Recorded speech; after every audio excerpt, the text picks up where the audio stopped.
Muito bom.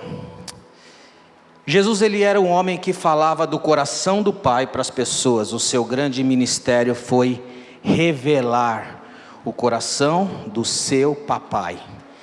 E eu não sei como você conheceu a Jesus. Eu não sei como você chegou aqui nessa manhã hoje.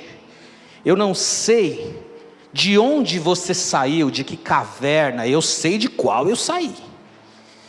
Mas eu quero colocar uma música que sugere para você a consciência de uma resposta que você precisa sair com ela daqui hoje.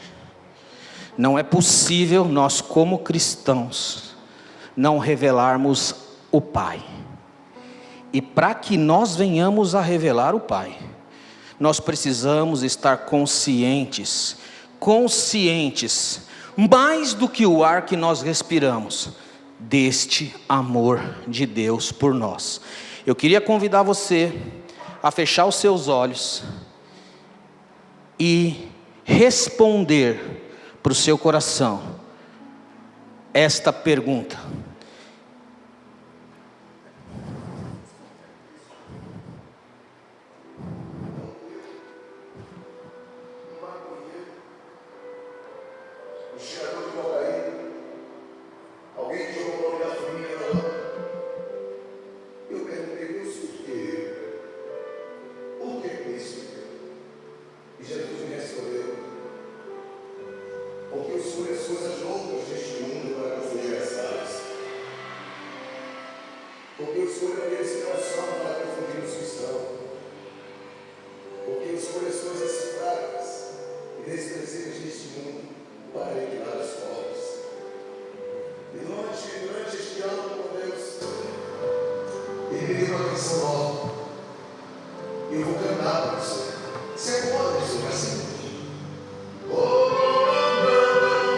aleluia.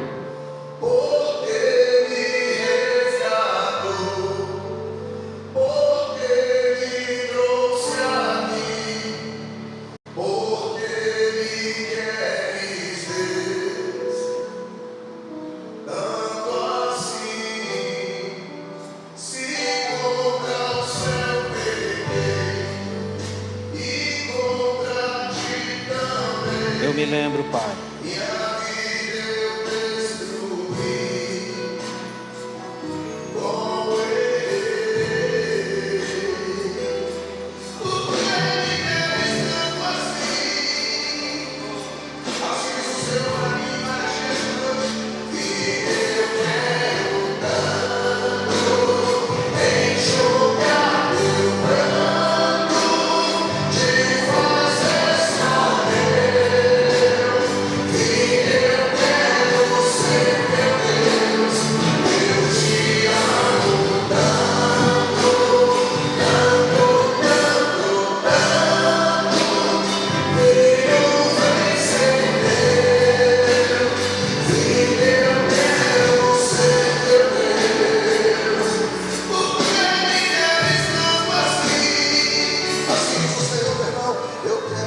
Irmãos, quando eu estava ouvindo essa canção hoje pela manhã, eu me lembrava do grande amor de Deus por mim e por você. E eu nessa manhã, eu quero falar deste coração. Pai querido, muito obrigado por nós estarmos aqui. Eu não tenho a pretensão de falar tudo, mas a única pretensão que eu tenho é de mostrar o seu coração. Por isso se revela nessa manhã, Jesus. Eu te louvo, o Senhor já demonstrou o seu grande amor, mas que nesta manhã nós possamos sair daqui com uma convicção muito maior, porque eu te amo, meu filho. Foi isso que Jesus fez ao entregar, Deus fez, o Pai fez ao entregar o seu Filho unigênito, para que todo aquele que nele crê. Eu quero começar com um texto de João, que diz assim, João capítulo 1, verso 10. Se você assistiu The Chosen e vê essa cena lá, me impacta muito, porque João está pensando por onde ele vai começar a sua epístola, o seu evangelho, e ali ele começa a pensar, e ele começa, a partir do verso 10 diz assim, João capítulo 1, verso 10, Ele veio ao mundo que ele criou, mas o mundo não reconheceu. Veio ao seu próprio povo e eles o rejeitaram. Mas a todos que creram nele e o aceitaram, ele lhes deu o poder de se tornarem filhos de Deus. Estes não nasceram segundo a ordem natural, nem como resultado da paixão ou da vontade humana, mas eles nasceram de Deus. Assim, a palavra se tornou um ser humano, de carne e osso, e habitou entre nós.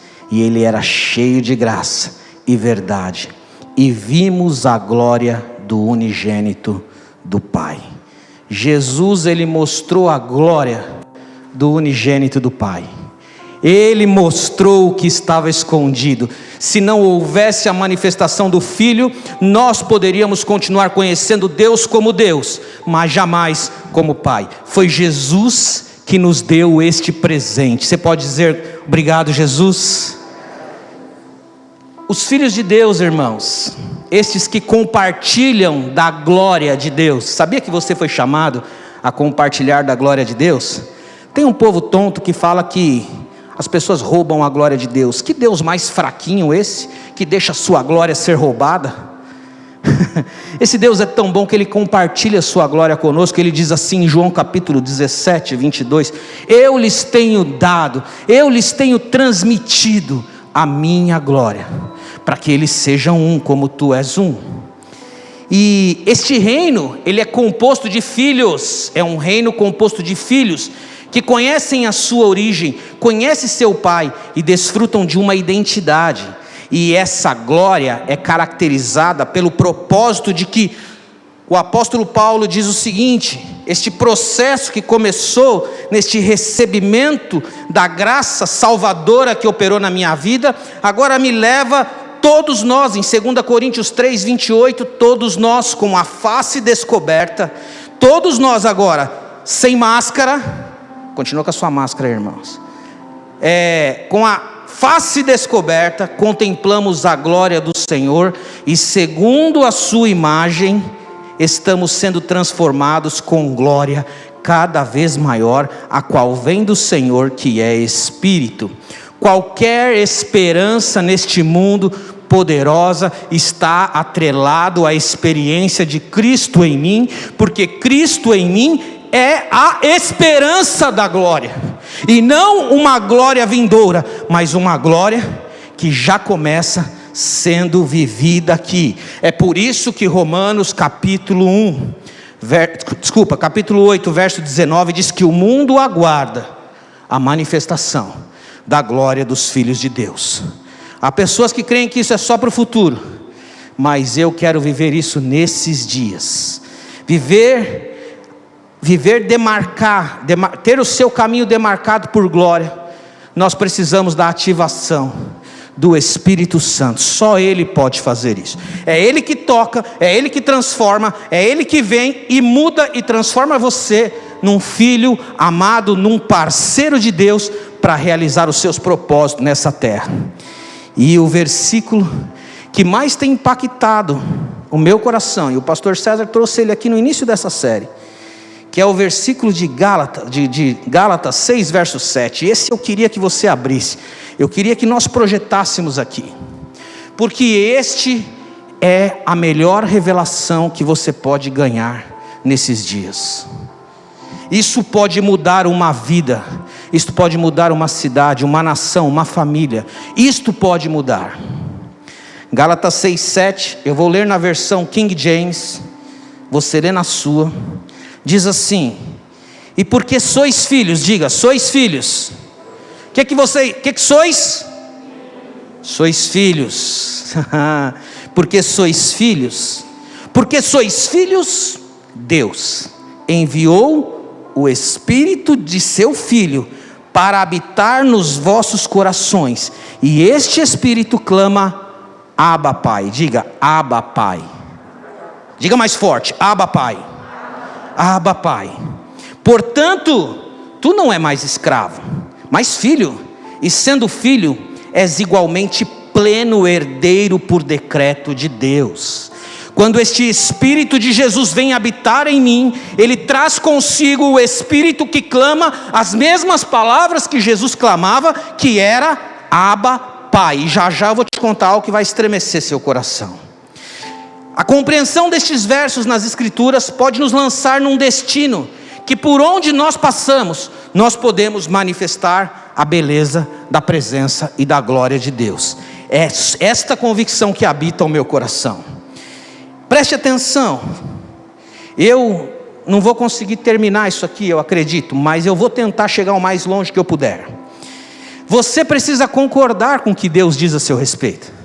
Você precisa concordar com aquilo que Ele já fez em você, está registrado nesta palavra. Você precisa desejar de viver de acordo com as verdades que Ele já disse ao seu respeito. Até que você se veja como Deus vê você, e pense sobre si mesmo da maneira como Deus pensa sobre você, e você procurar sentir este amor, porque amor é um sentimento, então amor precisa ser sentido, amor é manifestado. Não existe crer no amor e não fazer nada. A menos que você creia na manifestação deste amor por você, você não vai poder conhecê-lo intimamente, você não vai poder experimentar a sua herança, e você não vai poder caminhar no seu destino.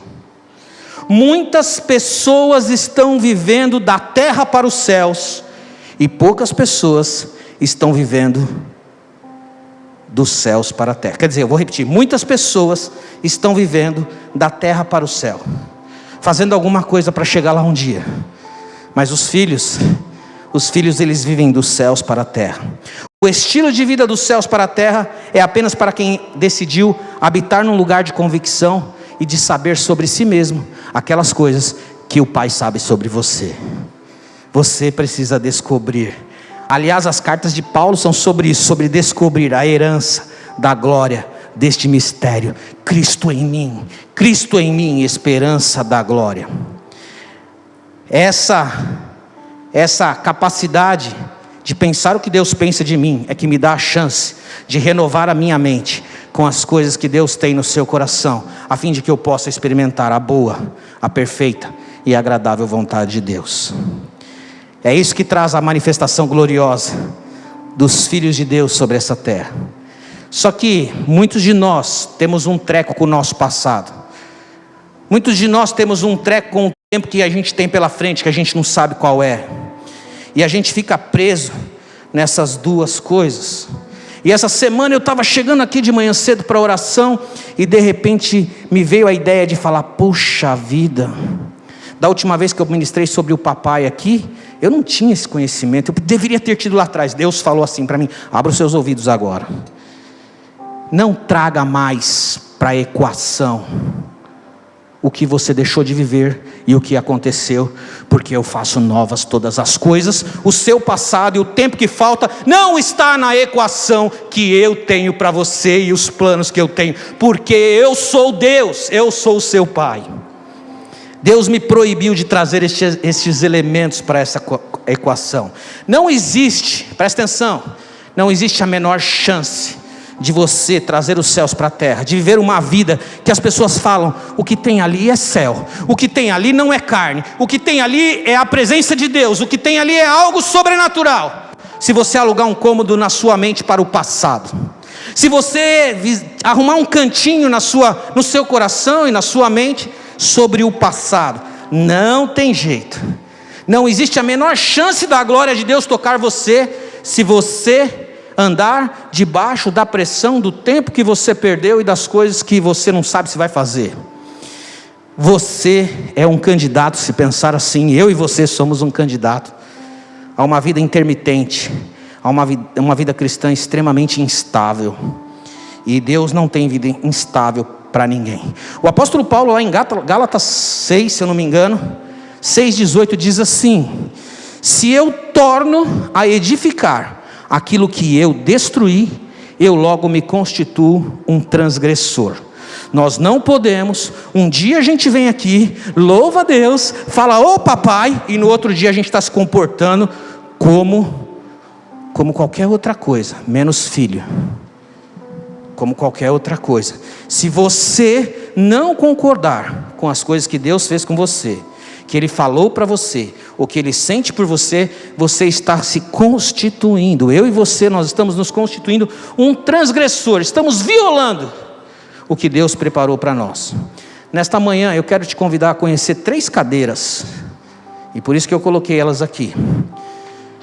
No mundo há 7,5 bilhões de pessoas, eu acredito. E cada uma destas pessoas está sentada numa dessas 3 cadeiras. Pode colocar meu slide? Aí, as 3 cadeiras. 7 bilhões de pessoas estão assentadas ou na cadeira 1, ou na cadeira 2, ou na cadeira 3. E eu quero sugerir que você ouça o Espírito e pergunte para Ele qual destas 3 cadeiras você está sentado. A cadeira 1, quero falar da cadeira 1, ela é a mais maravilhosa. Ela é aquela cadeira em que Paulo fala, lá em Efésios, que nós estamos assentados nas regiões celestiais, em Cristo, em Deus. Esta cadeira, a número 1, Rafa, é o melhor lugar para estar. E porque sois filhos, você pode sentar na cadeira 1, porque você carrega o espírito do Abba, do papai, e você pode sentar na cadeira 1. A cadeira 1 ela é incrível, porque nessa cadeira, eu sei que eu sou uma criança do Abba. Esses dias Deus pegou para mim e falou assim: vai lá e pega seu álbum de infância, aquele que a sua mãe fez para você com o maior sacrifício. E eu peguei as fotinhos lá, eu tenho umas fotos lindas de 1 ano, 1 ano e meio. E Deus falou assim: é assim que eu vejo você. E eu peguei aquelas fotos, coloquei todas no meu celular, para mim não esquecer de como Ele me vê. A pessoa que senta na cadeira 1, ela sabe que ela é uma criança do Abba. Ela é igual aquele texto de Davi, Salmo 130 e alguma coisa, acho que 134, eu não lembro agora. Não ando à procura de grandes coisas, demasiadamente grandes para mim. Antes, como uma criança, eu me deitei nos seus braços.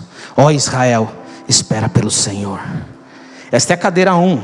A cadeira 1 é de filhos que sabem que tem um pai. Eles não duvidam do caráter do seu pai. O seu Abba pode fazer qualquer coisa por eles. Eles estão relaxados, descansando. Eles não só apenas cantam que não são mais escravos do medo e que são filhos de Deus. Eles fazem isto com uma liberdade contagiante. Não é algo que eles repetem no domingo, é algo que eles levam para enfrentar a semana deles, porque eles não se conseguem olhar de outra forma a não ser como filhos. Nada pode roubar a certeza de que você é uma criança do papai. Quem senta na cadeira 1 fala: Abba, pai. As pessoas que estão sentadas na cadeira 1, elas são uma ameaça para o inferno. A pessoa que senta na cadeira 1, ela é uma ameaça. Tem uma senhora agora que está nos ouvindo lá no hospital, que eu conheci esses dias. Ela está com câncer, deve estar nos ouvindo aí, Dona Maria Lúcia. Esta igreja é uma ameaça para o seu câncer, Dona Maria Lúcia. Amém? Você crê comigo? Amém. Aleluia. Está todo mundo aí? Ah, glória a Deus. Esta igreja é uma ameaça para este câncer. É assim que eu creio. Porque a Bíblia diz que quando você tem um Abba, você pode pedir tudo para Ele. Peça para que a sua alegria seja completa. Ah, Jesus. Na cadeira 1, o papai se torna o seu destino. Ele não é um meio para você alcançar um fim. A cadeira 1 é daquelas pessoas que vão aos encontros de reunião, ao prédio chamado igreja, e lá elas têm a oportunidade de expressar a sua gratidão. Ela não faz da ida à igreja um lugar onde ela vai lá pagar uma promessa ou fazer um voto para conquistar algo, porque ela é filho. Ela é filho. Ele não busca o papai, ele não busca Deus para obter uma recompensa, porque quem senta na cadeira 1 sabe que Ele é a sua recompensa. Ele é a sua recompensa. As igrejas sabem falar muito sobre Deus, mas elas não sabem falar quase nada sobre o papai. Sobre o papai não. Se você se senta na cadeira 1, você mora num lugar de total aceitação e descanso. Na verdade, você já tem um a mais. Não importa o que você vá fazer para Deus, Ele já te diz assim: este é meu filho amado, em quem eu tenho todo o prazer. Você não precisa fazer nada, você não precisa se comprometer com performance para agradar o coração dele. Porque na cadeira 1, você vive de acordo com o que o seu pai pensa de você, isso te basta. Na cadeira 1, a pomba, o Espírito Santo pousa sobre você e permanece. Você se torna a habitação dele. Estar na cadeira 1 é experimentar o prazer do Abba, sem nunca ter que se apresentar ou ficar preocupado o que os homens vão pensar. Você é filho, coisa boa demais é ser filho. Na cadeira 1 você coloca o ser, o ter e o fazer na ordem correta. Está tudo direitinho. Você não está tentando ir só para o céu, mas você está imbuído em fazer discípulos, em trazer o céu para a terra, em saber que aonde esta palavra for pregada, ela tem solução, ela carrega poder. Você pode viver como um rio, transbordando de paz, alegria e justiça no Espírito Santo. Na cadeira 1 você não grita desesperado: Deus, onde você está? Cadê você? Estou bem aqui, eu estou aqui do seu lado, eu estou perto de você, eu estou do seu lado. A cadeira 1 é a sala de estar da casa do Pai. Você está conectado com as coisas de Deus, porque esta é a atmosfera do reino. A cadeira 1 tem algumas palavras que definem ela: face do Pai, filiação, sobrenatural é natural, eu pertenço a Ele, eu tenho segurança, eu tenho acesso, eu ando no Espírito. Na cadeira 1 eu posso dizer: Pai, obrigado por ter enviado o Espírito Santo do seu Filho ao meu coração,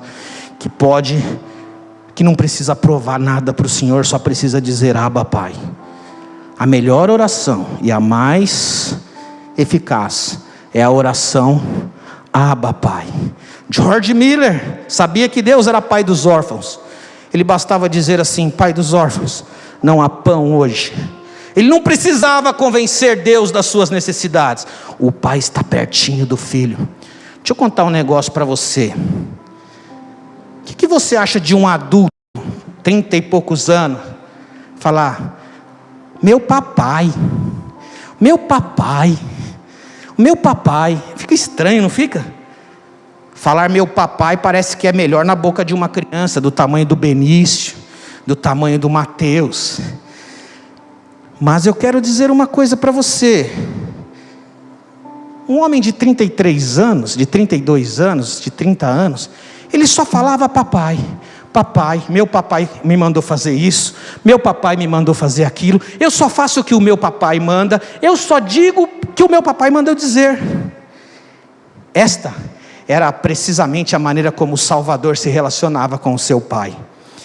Ele, na frente dos líderes mais encardidos da sua época, ele não estava preocupado com o que eles iam achar dele. Ele simplesmente abria sua boca e dizia: Abba, Pai.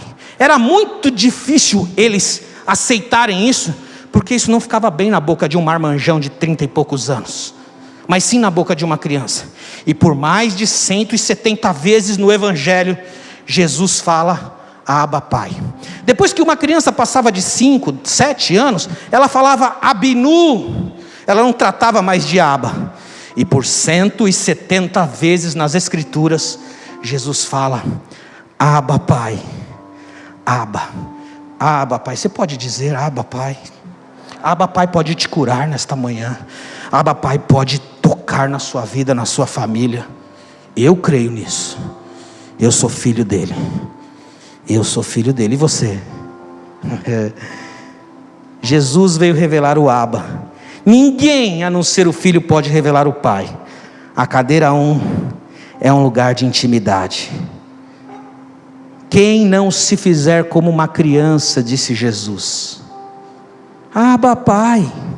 Eu gosto do espanhol, porque eu acho que é a língua que é mais bonita quando fala papá. Tu papá. Fale com tu papá. Hable com tu papá, né, Julio? É isso? Estou certinho? Hable com tu papá. Ele eres tu papá. Olha que coisa. Eres tu papá. Eres tu papá. E sabe, meu irmão, a consciência mais real que uma pessoa pode ter do reino de Deus é quando ela aprende a se comportar como uma criança. E Jesus falou: quem não se comportar como uma criança não pode ver o reino de Deus. Toda criança que fala papai tem a consciência da sua necessidade, e esta criança captura todas as emoções, forças, talentos, tempo, tesouro do papai, do seu pai. Se você tem um filho pequeno, você sabe o que eu estou falando. Se você tem um filho grande, você sabe o que eu estou falando. Se você tem um filho, você imagina o que eu estou falando. Esta é a cadeira 1. Você está sentado nela? É assim com você? Esta é uma pergunta que nós precisamos responder nesta manhã. Agora eu quero te falar a cadeira 2. A cadeira 2 é um lugar muito pesado. A cadeira 1 é a cadeira do reino de Deus. A cadeira 2 é a cadeira do reino do eu. Olha só como é essa cadeira. Eu queria ler Romanos 8:5 com você. Você não precisa abrir, mas eu vou ler rapidamente aqui. 8:5-8 diz assim: porque os que se inclinam para a carne... Paulo está escrevendo a uma igreja, aos irmãos de Roma. Ele não está escrevendo para o mundo. A Bíblia não é em si uma carta para o mundo, ela é uma carta para os filhos. E Paulo está ensinando aquela igreja. Ele fala assim: porque os que se inclinam para a carne cogitam das coisas da carne, mas os que se inclinam para o Espírito, das coisas do Espírito. Porque o pendor da carne dá para a morte, mas a do Espírito para a vida e a paz. Por isso o pendor da carne é inimizade contra Deus, pois não está sujeito à lei de Deus, e nem mesmo pode estar, porque os que estão na carne não conseguem agradar, não conseguem ser agradáveis. A cadeira 2 é aquela cadeira que elas não conhecem Deus como Abba, elas conhecem Deus como Deus. Conhecem Deus como Deus. Eles não sabem direito como Deus é, mas eles creem que existe uma personalidade poderosa, austera, um Deus firme, rígido, e um Deus, ou muito mole, sei lá, tem essas convicções de Deus. São aqueles crentes que vivem na igreja, mas qualquer coisa que eles vão fazer para Deus, quando eles se sentam na cadeira 2, é muito pesado, é árduo fazer alguma coisa para Deus. Servir o Pai, aceitar algum desafio, receber algo, é um peso lascado. A cadeira 2, você tem a tendência de viver para Deus do que viver de Deus. Você precisa dizer para Ele, você precisa tentar impressionar Deus. Olha só, a cadeira 2, ela diz para a gente que existe um espírito órfão enraizado na gente e que precisa ser expulso. Na cadeira 2 você precisa provar o seu valor. É a performance, é o que você faz, é o que eu faço, que dá lugar ao significado da minha existência. É na cadeira 2 que eu provo, é que eu chamo a atenção do mundo para quem de fato eu sou. Eu preciso da cadeira 2 para garantir o meu espaço. A cadeira 2, ela é aquela que de vez em quando experimenta a visitação do Espírito Santo, mas o Espírito Santo nunca, na verdade, se faz morada nele, porque ele só tem algumas experiências, porque ele precisa da cadeira 2, então ele tem que controlar, então ele está naquela situação. Em vez de ouvir com confiança a voz de Deus, ele tenta colocar um C, dizendo assim: mas eu não tenho certeza se a sua palavra diz isso mesmo, Deus. Eu não tenho certeza se é assim. Você não consegue ficar apenas com o que ele diz. Você precisa acrescentar a sua própria opinião. Você precisa emprestar a sua observação para a palavra de Deus. Você sempre fica perguntando: qual será a vontade de Deus para a minha vida? O que Ele quer que eu faça? A cadeira 2 é um lugar de inquietação. É um lugar que a gente torna a nossa caminhada cristã muito difícil, muito árdua. Em vez de ser um filho e uma filha para ter, depois fazer, os crentes da cadeira de Deus, eles ficam tentando provar para Deus que eles fizeram tudo certinho, para afinal de contas merecer o que o Pai pode fazer para eles. Porque na cadeira 2 você tem que dizer para Deus: você nunca me deu uma ovelhinha para mim me alegrar com os meus amigos, você nunca me deu nada, e eu estou aqui, eu te sirvo a vida inteira, eu te faço tantas coisas, e você nem nem olha para mim. Na cadeira 2, irmãos, na cadeira 2, as pessoas tentam viver da herança e do destino para descobrir quem elas são. Na cadeira 2, ela precisa de etiquetas, de rótulos, de sobrenomes, de títulos, de uma série de coisas. Os cristãos da cadeira 2, eles só sabem agir dentro de uma perspectiva de classificar coisas. E eles amam dizer: isso é ruim, isso é muito ruim, aquilo é muito ruim, aquilo é muito bom, aquilo é muito ruim. Não dá para ver o mundo com outros olhos, porque tudo está infectado pelo espírito de orfandade. São especialistas em apresentar sugestões a Deus como devem tratar as pessoas. Os cristãos da cadeira 2, ele pecou, aquela cidade pecou, Deus deveria destruir. O cristão da cadeira 2, ele ajuda Deus no tribunal. Ele quer dizer como é que Deus deveria julgar aquela cidade, como Deus deveria fazer com aquele governante, como Deus deveria fazer com aquela pessoa. Cristão da cadeira 2 acha que pode emprestar as suas opiniões para Deus, quando na verdade Jesus repreendeu os seus discípulos quando eles ao entrarem em Samaria acharam melhor que aquela cidade fosse queimada. E aí o Aba, filho do Aba, olhou para eles e falou assim: Boanerges, filho do trovão, você não sabe de que espírito você é? Eu não vim para destruir, eu não vim para classificar, eu vim para dar a minha vida. Este povo está sendo salvo. Os cristãos da cadeira 2, eles colocam uma escala de valor em tudo e em todos, se tornam pessoas avaliadoras. Na cadeira 2, o medo do mundo, o medo de tudo, é um lugar onde eu sinto medo, sempre medo.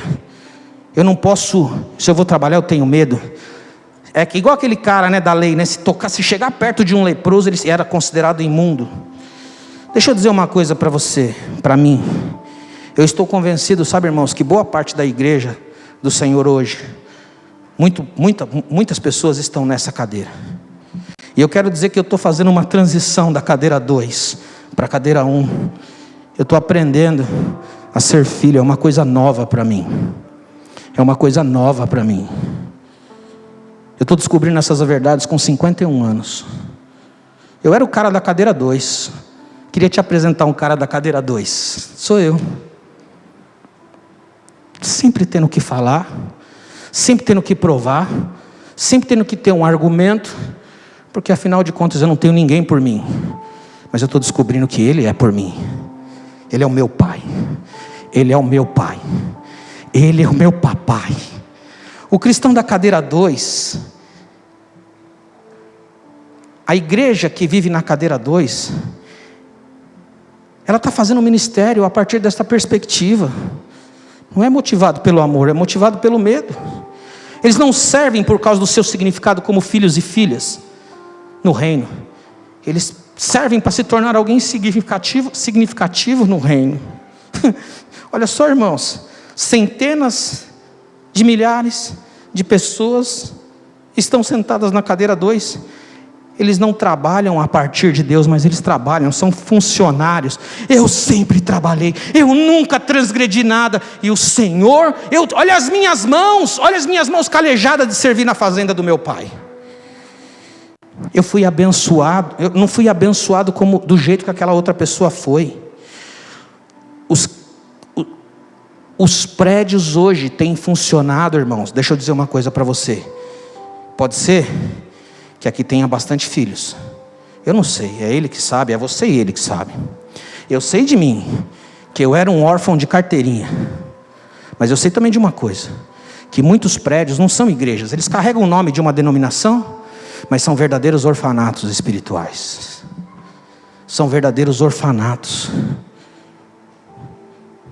A pergunta desses cristãos é: o que o Senhor vai fazer por mim hoje? Eu nunca ganhei um cordeirinho para me divertir. Eu dou o melhor de mim, ninguém me reconhece. Na cadeira 2, o melhor que você pode fazer é ser igual esse irmão mais velho da parábola, que você sabe que eu estou falando. Ele é um escravo, ele é um trabalhador do pai. Ele é um devoto do pai, um devoto, mas não é filho do pai, não se comporta como filho. Em vez de viver das promessas do pai, ele vive para pagar promessas para o pai. Não sou como os demais homens. Antes eu jejuo 2 vezes por semana, dou o dízimo. Ó Deus, o pecador dizia: ser propício a mim, me ajuda, Senhor. A cadeira 2 é um lugar de força absoluta.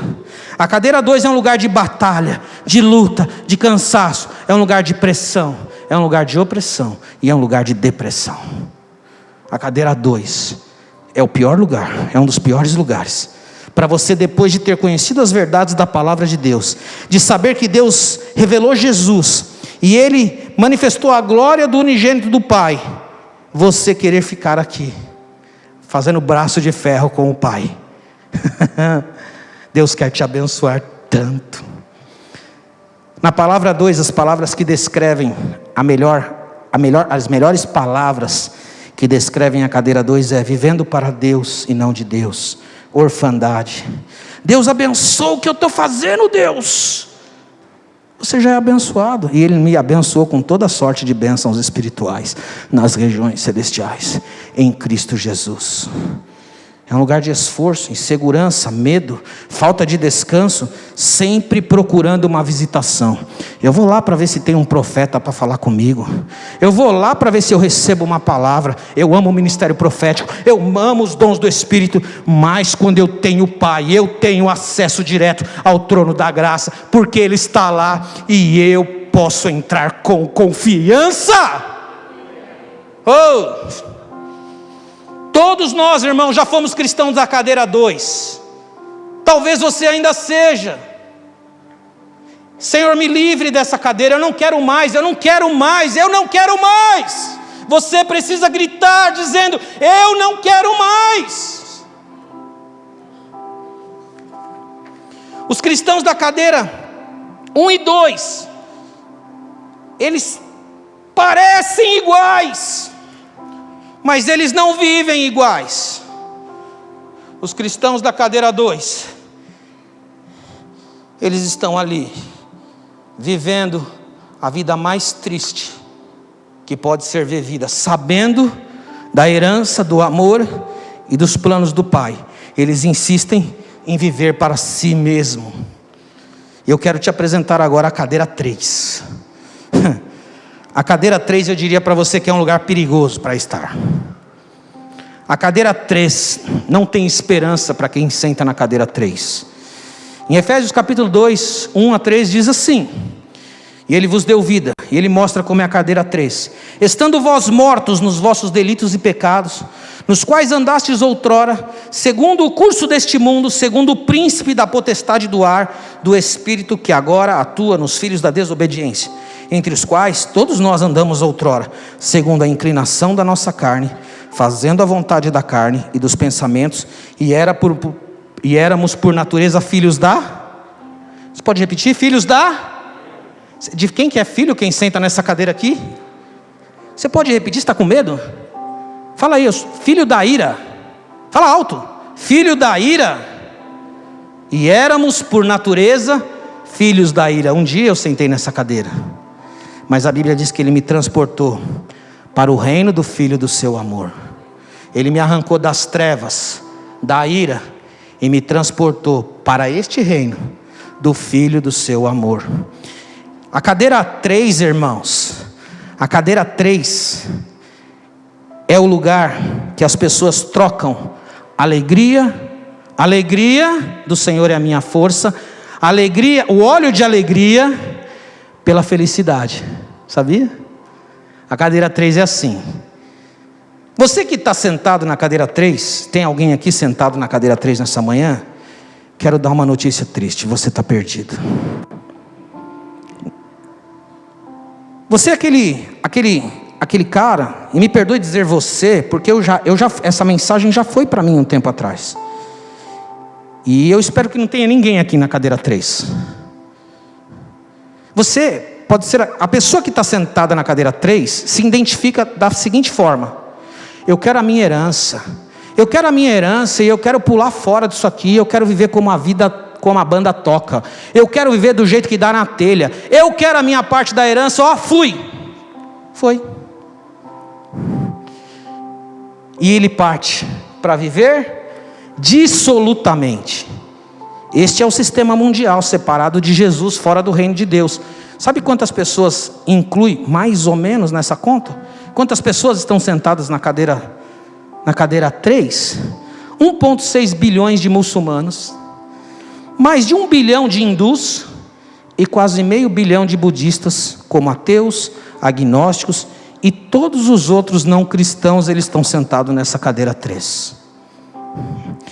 A cadeira 3 fala de pessoas que estão procurando desesperadamente amor, segurança, valor, significado e propósito, porque essas coisas Deus colocou no nosso DNA, nós precisamos delas. Mas os cristãos não, o mundo assentado na cadeira 3, eles não são capazes de encontrar estas coisas, porque eles substituem por dinheiro, por realizações, por sexo, por qualquer outra coisa. Para esse tipo de pessoa da cadeira 3, Deus é apenas um produto poderoso, que pode me ajudar quando eu estiver numa ruim, numa pior.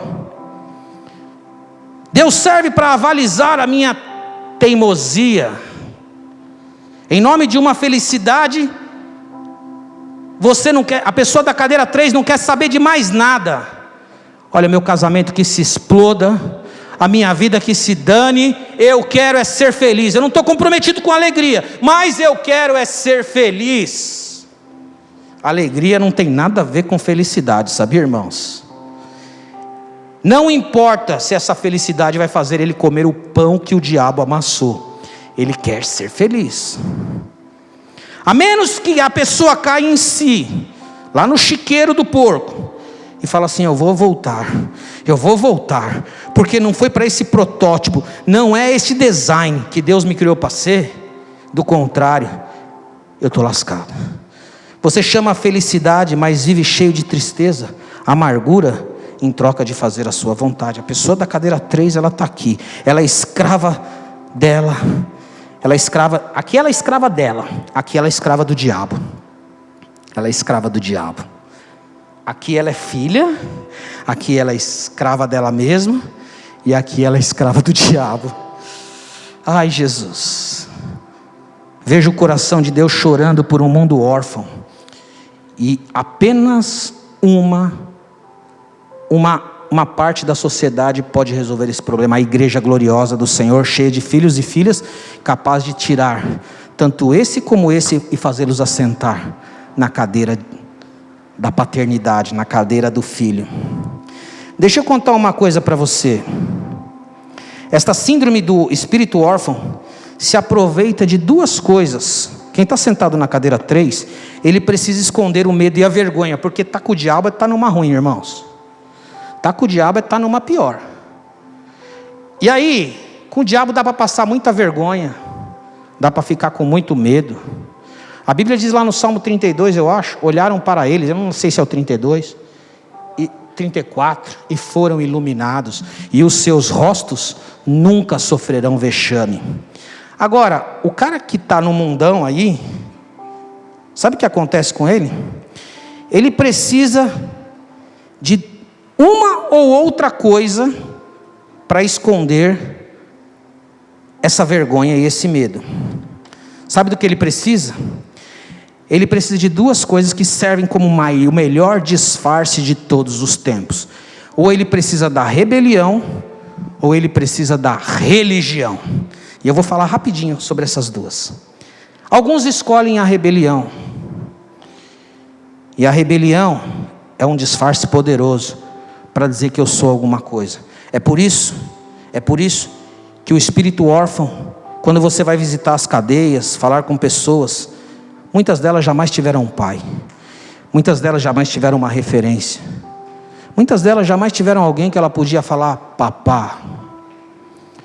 Por isso que as drogas proliferam, o crime, porque isso é uma maneira de você, sabe fazer o quê? Agregar você algum significado naquela tribo, para que você possa de alguma maneira demonstrar aquilo que tanto anseia. E as pessoas tanto anseia por amor, segurança, valor, significado, dignidade e propósito. Mas já que eu não conheço Jesus, o único que pode me levar até aquela cadeira. Então eu saio fazendo o que dá na telha. Eu vou para a rebeldia. Eu preciso de uma afirmação e eu parto para a rebelião.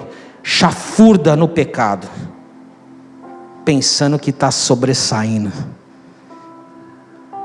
Ele pensa que ele está fumando, bebendo, comendo, satisfazendo, mas é o diabo que está fazendo isso com ele. Está tentando provar para as pessoas que, olha só, quem está sentado na cadeira 3, nós precisamos olhar com misericórdia para essas pessoas. Nós somos a única chance delas. Eu sou a única chance deste mundo, se Jesus operar na minha vida, para este mundo. Eles estão tentando provar para as pessoas algo que eles não sabem, que está matando eles. Eles não têm pai para lutar por ele, eles precisam se defender, estão por conta própria. A orfandade, irmãos, a orfandade que atua na cadeira 3 e na cadeira 2, ela mata futuros, destrói planos e arruina história. A distância do pai será sentida no íntimo das minhas juntas e medulas. Minhas vísceras vão clamar. Quero te dizer, nem todos eles vão conseguir voltar. Alguns vão morrer. Alguns irão para o inferno. Alguns, infelizmente, seguirão neste caminho. E Deus precisa levantar uma igreja. Uma igreja. Eu queria que a banda viesse subir aqui, que eu já estou acabando. Alguns vão precisar. Deus vai precisar levantar homens e mulheres comprometidos com este amor de filho. Porque só um filho pode falar do pai. Só um filho pode falar por pai. Uma coisa que esconde a vergonha e o medo é a rebelião. Mas tem uma outra coisa. É a religião. Alguns escolhem a religião.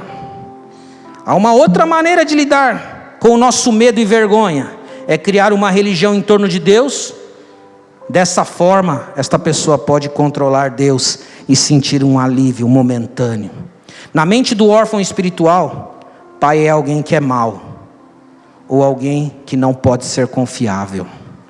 Ele não pode confiar em Deus Pai, porque ele nunca teve um. Consequentemente, para evitar o contato próximo com Deus, ele cria suas próprias leis e práticas. Ele diz assim: a Bíblia não é legal, eu vou inventar o santo, a santa, eu vou inventar o A, o B, eu vou inventar até a minha maneira de ser evangélico, eu vou dar uma repaginada nisso, porque eu não, afinal de contas eu preciso esconder. Então, quer te dizer, a rebelião é um lugar que expõe o nosso medo e vergonha, mas a religião esconde. A religião esconde. A pessoa que procurou a religião como meio de esconder a sua medo e vergonha, sabe o que ela faz? Ela decide manter uma relação com Deus do seu modo, do seu jeito. Ela prefere uma religião do que um encontro, porque ela sabe que precisará se esconder, porque ninguém pode dar jeito na vergonha dela. Ela crê nessa mentira. Não há esconderijo para a religião. Não há um melhor esconderijo do que a religião.